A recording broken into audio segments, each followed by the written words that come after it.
Hello friends, आज हम बात कर रहे हैं 11th साइंस चैप्टर नंबर 5 के बारे में। आज के वीडियो लेक्चर में हम चैप्टर नंबर 5 के सॉल्व न्यूमेरिकल्स पढ़ाने वाले हैं। स्टार्ट करते हैं सबसे पहले illustration number 6। A mass of 6 kg suspend by a rope of length 2 metre from the ceiling. That means ये 6 kg मास 2 मीटर रिंग की सीलिंग पे ऐसे रखा हुआ है। A force of 50 Newton apply horizontal direction applied midpoint of P. That means ये point P पे horizontal इस direction में 50 Newton force apply किया हुआ है। Then find the what is the angle of rope making vertical in equilibrium. That means ये वाला angle अपने को find करना है ना। उसके लिए सबसे पहले forces आपको याद रखना है। इस ऑब्जेक्ट पे कितना फोर्सेस लगेगा? डाउनवर्ड्स में mg वेट फोर्स लगेगा। ये टेंशन फोर्स है, उसका एंगल दैट मींस ये हो गया उसका एडजसेंट T1 cos थीटा और ये हो गया उसका opposite T1 sin theta. Then उसके बाद हमने आपको पढ़ाई दिया है upper down left right forces को कंपेयर करना है। Now up versus T1 cos theta equal to हम क्या लिख सकते थे? डाउनवर्ड्स mg और T2 लिख सकते हैं। Now mass is given 6, g is given 10, that means T1 cos theta equal to we can write 60 हो जाएगा। Now shift left right and T1 sin theta equal to left and right 50 newton. Equation number 2। Now take ratio, then equation 2 divide by 1 करेंगे। अपने को angle find करना है।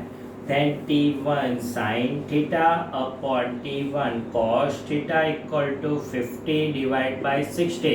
5 by 6 T1 cancel, sin upon cos will be tan theta and 5 by 6 will be 0.833 and theta equal to we can write tan inverse 0.833 और natural tan में find करेंगे approx angle 40 degree मिलेगा।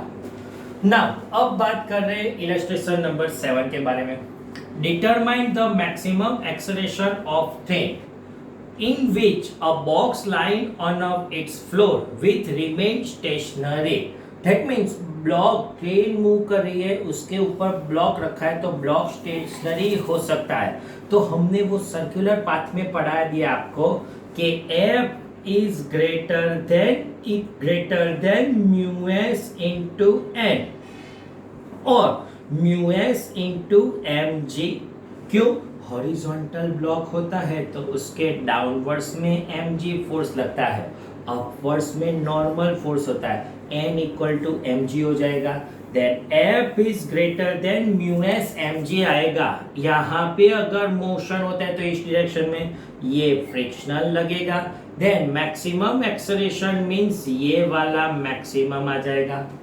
That means F is greater than mu S mg होगा। Then object become freely, that means उसका contact release हो जाएगा। And less than equal to then particle then object become stationary। that means हमने क्या पहले बोला? Greater than होता है देन रिलीज स्टेशनरी, वो कांटेक्ट में नहीं होगा, उसका कांटेक्ट रिलीज हो जाएगा। लेकिन लेस देन इक्वल टू होगा देन कांटेक्ट में रहेगा। हम आपको ऐसे बात करें कि कुली होता है जो रेलवे स्टेशन में आता है, वो अपने सर के ऊपर बहुत सारी बैग रखता है, लेकिन वो ऐसे मूव करता है कि वो बॉक्स है वो स्टेशनरी रहता है। अगर वो एक्सेलरेशन ज्यादा मूव करता है देन कैन बी रिप्रेस। यही वाला कॉन्सेप्ट यहाँ पे है। बट F इक्वल टू मा then ma max is less than equal to mu s mg, mm cancel। then acceleration maximum कब आएगा?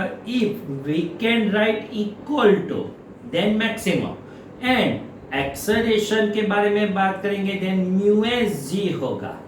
ये आपको एमसीक्यू में फॉर्मूला आ गई कि आपका एक्सेलरेशन म्यू एस सी से कम होगा देन यू बिकम स्टेशनरी, वो कांटेक्ट में रहेगा, और greater than mu S G होगा कांटेक्ट फ्री हो जाएगा। तो मैक्सिमम एक्सेलरेशन इतना आएगा, mu S will be given The coefficient of static frictional between block and block box is 0.15.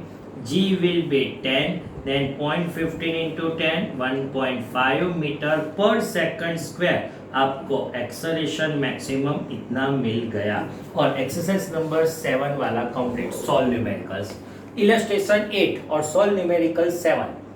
The mass of 4 kg rests on horizontal plane.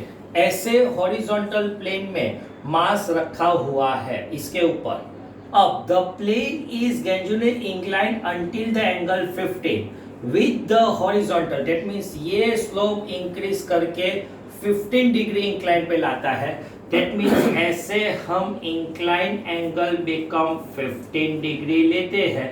Then the mass just begin to slide. Motion start होने वाले हैं. Maximum static frictional लगेगा. Then ये block पे downwards पे move होगा.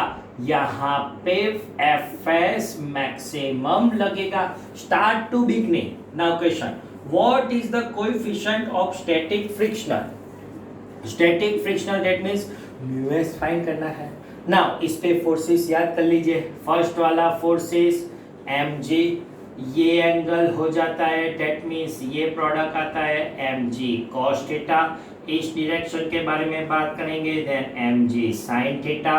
और perpendicular motion normal force लगेगा. वो इस डायरेक्शन में मोशन हो रहा है उसके नॉर्मल. फोर्सेस कंपेयर करने के बाद एक ही step. Up down left right are equal. Now up down. Then n equal to mg cos theta. Left right. Fs maximum is equal to mg sin theta लिख सकता हूँ. Now take ratio. Then Fs maximum upon normal. mg sin theta upon mg cos theta लिख सकता हूँ. mg cancel. Sin upon cos tan theta. But static frictional की formula Fs maximum equal to mu s into n. Then here mu s n upon n equal to tan theta. Then mu s equal to tan theta. और tan angle is given 15.2679 मिलेगा. तो ये आपको coefficient of static frictional मिल गया ना. यहाँ पे formula में कहीं पर भी m object mass not given. That means अपने क्वेश्चन में 4 kg मास लिखा था, उसके अलावा 40 kg आता, फिर भी यही आंसर आता है. That means coefficient of static frictional is not depends on mass. वो मास पे डिपेंडेबल नहीं है.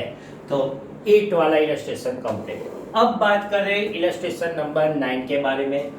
What is the acceleration of the block and trolley system shown in figure. That means ये फिगर में आपको ये ट्रॉली है, इसका एक्सेलरेशन फाइंड करना है. सेकंड वाला, if the coefficient of kinetic frictional will be 0.04, then what is tension of the spring. और टेंशन फोर्स भी फाइंड करना है. तो उसके पहले फोर्सेस पढ़ लेते हैं. फर्स्ट वाला, यहाँ पे डाउनवर्ड्स लेंगे m1g, यहाँ पे डाउनवर्ड्स लेंगे m2g. ये ऑब्जेक्ट m2 का मास गिवन, ये 20 kg है, उसको हम m2 बोलते हैं. That means downwards m2g आएगा. Now यहाँ पे frictional given, that means motion इस डायरेक्शन में होगा, ऑपोजिट डायरेक्शन में मास लगेगा m2a. ये इस डायरेक्शन में ट्रॉली जा रही है, that means ये डाउनवर्ड्स ही मोशन होगा, ये वाला मोशन होगा. तो इस डायरेक्शन में हम m1a बोलेंगे. तो ये सारे फोर्सेस आ गया. उसके बाद हमने आपको पढ़ाई दिया है अप डाउन लेफ्ट राइट को कंपेयर कीजिए. नाउ पहले यहाँ पे क्या लिखेंगे. फॉर m1 ऑब्जेक्ट के बारे में बात करेंगे. t plus m1a equal to m1g. Then t equal to m1g minus m1a. 3g value 10, 3a 30 minus 3a. Equation number 1. Now for M2 ऑब्जेक्ट तो उसके बारे में क्या लिखेंगे? T equal to M2A plus FK, but FK equal to coefficient of kinetic frictional mu K into N। अब normal किस direction में आएगा? ये फिगर में मारेंगे तो ये नॉर्मल हो जाएगा, तो उसके डाउनवर्ड्स M2G आएगा, then mu K into M2G लिख सकता हूँ। नाउ यहाँ पे T M2 20 acceleration A mu K 0.04 M2 20 G 10, then T equal to 20A 200 multiply 0.4, that means your answer will be 8, equation number 2। दोनों का टेंशन सेम हो गया।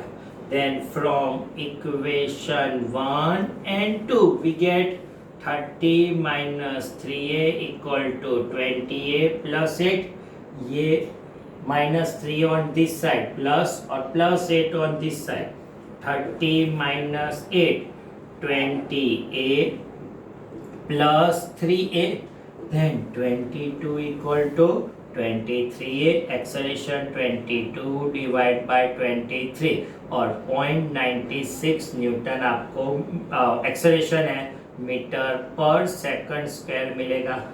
अब ये वैल्यू इक्वेशन 1 और 2 में लिख दीजिए। Then from equation 1 then t equal to 30 minus 3a, 30 minus 3 into 0.96, 0.96 multiply 3, 6 3 जा 18, 9 3 जा 27, 28, 2.88, देन 27.12 न्यूटन आपको मिलेगा। तो ये हो गया टेंशन फोर्स और ये आपको एक्सेलरेशन मिल गया। तो 3 marker important numerical illustration number 9 वाला कंप्लीट। आज के वीडियो में हम यहाँ तक रखते हैं। Thank you very much.